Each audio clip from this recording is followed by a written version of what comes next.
देखिए आपका जो क्वेश्चन आपके पास है तो उसमें बोला गया है कि if m times the mth term of an ap is equal to n times the nth term, और जहां पर m और n इक्वल नहीं है, ठीक है, आपको शो करना है कि m प्लस nth टर्म जो होगा वो 0 होगा। बात समझिए, इसमें भी आपके पास फर्स्ट टर्म नहीं है और कॉमन डिफरेंस नहीं है, तो जिस एपी के क्वेश्चन में फर्स्ट टर्म और कॉमन डिफरेंस आपको नहीं मिलेगा उसमें आपको लेट करना होगा, ठीक है। तो क्या लेट करेंगे, ए को फर्स्ट टर्म और डी को कॉमन डिफरेंस। लिखते हैं पहले solution. Let A be the first term and D be the common difference.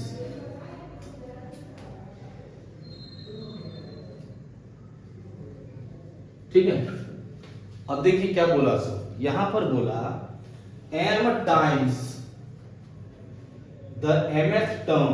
ध्यान दीजिए, mth टर्म माने ये हो गया tm और इसका m टाइम्स टाइम्स का मतलब होता है गुना। ये 3 टाइम्स तो 3 गुना, 2 टाइम्स तो 2 गुना। तो जब बोल दिया कि m टाइम्स तो कितना हो जाएगा, m गुना, ठीक है। और ये इक्वल है, किसके इक्वल है, तो ध्यान दो क्या बोल रहा है इसको, n times the nth term, nth term का n टाइम्स, यानी n times of the nth term, ठीक है। आपको शो करना है कि m प्लस nth टर्म जो होगा, यानी ये m प्लस nth टर्म जो होगा ये 0 होगा।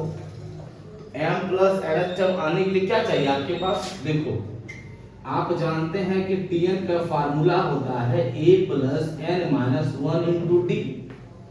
जहां जहां पर n है वहां रख दीजिए m प्लस n, तो क्या बनेगा बता दो, Tm प्लस n कितना बनेगा, a का a हो गया प्लस जहां n है वहां पर m plus n minus 1 into D equal to 0, यानी ये लाना होगा आपको।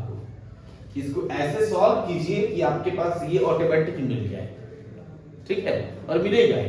और जब नहीं मिलेगा तो आपको लगता है कि सर नहीं मिलेगा, शक है हमको या हो सकता है, तो कोई दिक्कत नहीं है, आप a का वैल्यू निकालते और d का वैल्यू निकालते। लेकिन आपके पास 2 इक्वेशन होता तब ना निकालते, बट आपके पास तो यहाँ एक ही इक्वेशन बन गया क्वेश्चन में। इससे पहले क्वेश्चन में 2 क्वेश्चन थे, 2 इक्वेशन था आपके पास में, तो a निकाले d निकाले पुट कर दिए, यानी इसी को सॉल्व करते करते ये ले आना है। क्लियर है, चलिए m मल्टीपल है बाहर लगा दिए, अब tm बोला है, जहां पर n है वहां पर m बोला है, रख दो, क्या हो जाएगा a plus m minus 1 into D, ठीक है। ये हो जाएगा n into a plus n minus 1 into D. कोई दिक्कत यहां तक में नहीं ना, चलो अब आपको क्या लगता है कि मल्टीप्लाई करना चाहिए सर। मल्टीप्लाई करने के बाद में सबको इधर ले आइए, a को a के साथ, d को d के साथ, यही करेंगे हम लोग, ठीक है। बात समझे क्या बोले सो,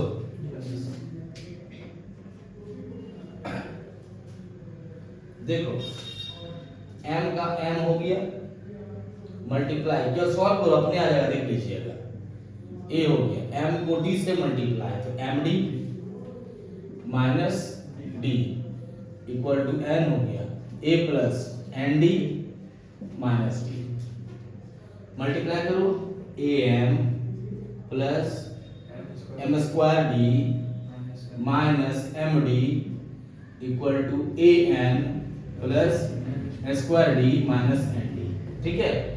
m से मल्टीप्लाई सबको कर दिए, n से मल्टीप्लाई सबको कर दिए, अब इस सबको इधर ले आओ, इक्वल टू 0 करना है ना, तो ले आते हैं, इधर am हो गया plus m square D minus M D हो गया माइनस an हो गया, इधर आएगा तो माइनस n स्क्वायर डी हो गया, ये क्या हो जाएगा प्लस एन डी हो जाएगा इक्वल टू 0 हो जाएगा। क्लियर है आपके पास, चलो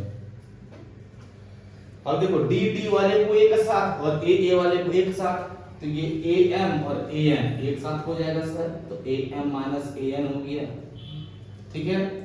ये देखो m स्क्वायर डी और माइनस एन स्क्वायर डी एक साथ हो गया। ये देखो माइनस एम डी और प्लस ये एन डी एक साथ हो गया इक्वल टू 0। कॉमन निकालो बच्चा, इसमें कॉमन निकालेंगे a को, यह बचेगा m माइनस n, यहाँ कॉमन निकालेंगे d को, तो क्या बचेगा, ठीक है, यहाँ कॉमन निकालेंगे d को, क्या बचेगा, हो गया ना इक्वल टू 0। अब देखो ये छोड़ दो, क्यों छोड़ दो सर, क्योंकि d यहां भी है, d यहां भी है, तो यहां से d देखो निकल जाएगा। तो देखो जरा ध्यान देना, m square minus a n square, देखो अगर आपके पास में a square minus b square है तो आप कहेंगे कि हमारे पास में a प्लस b भी है और a माइनस b भी है, तो दिक्कत है। इस टर्म में d है और m square minus n square है, इस टर्म में d है और m माइनस n है, तो आप एक काम कर सकते हैं, d into m minus n को बाहर निकाल दो। क्या समझे बात को, समझे ना। तो देखो यहां से अगर d बाहर निकल गया और m माइनस n बाहर निकल गया तो बचा क्या, m प्लस n, क्या बचा, m प्लस n, कोई दिक्कत। अब देखो माइनस, तो माइनस लगा दिए, d भी बाहर निकल गया सर और m माइनस n भी बाहर निकल, क्या बचा, सिर्फ 1 बचा, इक्वल टू हो गया 0। क्लियर है, याद रखने, ठीक है।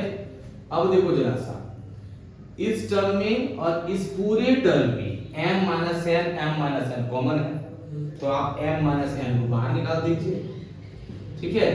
तब क्या बचा आपके पास, तो यहाँ बचा a, यहाँ क्या बचा, यहाँ बचा प्लस, और देखो ये m माइनस n बाहर निकल गया तो d बचा और मल्टीप्लाई में ये बचा, तो मल्टीप्लाई में m प्लस n माइनस 1 बचा और क्या बचा, d बचा, इक्वल टू 0 हो गया। कोई दिक्कत है यहाँ तक बोलेगा नहीं ना।